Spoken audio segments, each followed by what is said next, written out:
The question that needs to be asked isn't, why can't we do this in Malaysia, but why aren't we doing this here? We Malaysians love our food. Our country has spent generation after generation perfecting our cuisines, becoming one of the most sought after food destinations in the world. But while some people are quick to fight about the origins of our dishes, not many people are fighting for how we get those foods onto our plates. By the year 2020, 70% of the country's population will be urban, with an estimated population of 40.6 million people.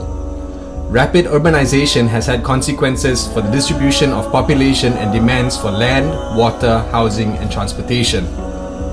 To make things worse, climate change is severely affecting agricultural industries around the world, causing the price of foods to soar. We don't even have to look far from home for signs, as the recent floods in Cameron Highlands has shown that we are not prepared for the obstacles that are soon to come. One suggestion that is currently being explored is to grow our foods indoors. This is known as vertical farming and is currently being implemented in Singapore and Japan. Crops are planted in buildings and given artificial lighting and fertilizers, theoretically minimizing the strain we place on our ecology. However, one major obstacle that has been holding vertical farming back is the carbon footprint produced to provide electricity for lighting and the production of fertilizers. However, with the advancement in LED lighting technology and the combination of other sustainable methods, these hurdles can be tackled and vertical farming can become sustainable.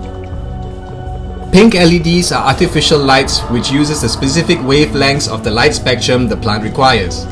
This technology reduces the wattage required to power the lights while still maintaining healthy plant growth. Aquaponics is a method of collecting plant nutrients through waste produced from fish. This technique dates back to the Aztec Indians in Mexico and is a great way to reduce dependence on manufactured chemical-based fertilizers. Malaysia is a rich tropical country with an abundance of biological materials and wastes. These materials can then be burned and the steam energy released can then be used to produce electricity. Our country already has the capability to produce 80 million tons of biomass, which then can be used to power our vertical farms. Our country is not prepared for the challenges we may face. A rising population and increasing food scarcity is a recipe for disaster. If we are really serious about preserving our culture and heritage, then we must act now. We have the resources and capabilities, as well as experts in the region to collaborate with. This is a global problem. The more we pretend that things are fine the way they are, and the slower we act, the damages that may occur could be irreversible. We have to act now.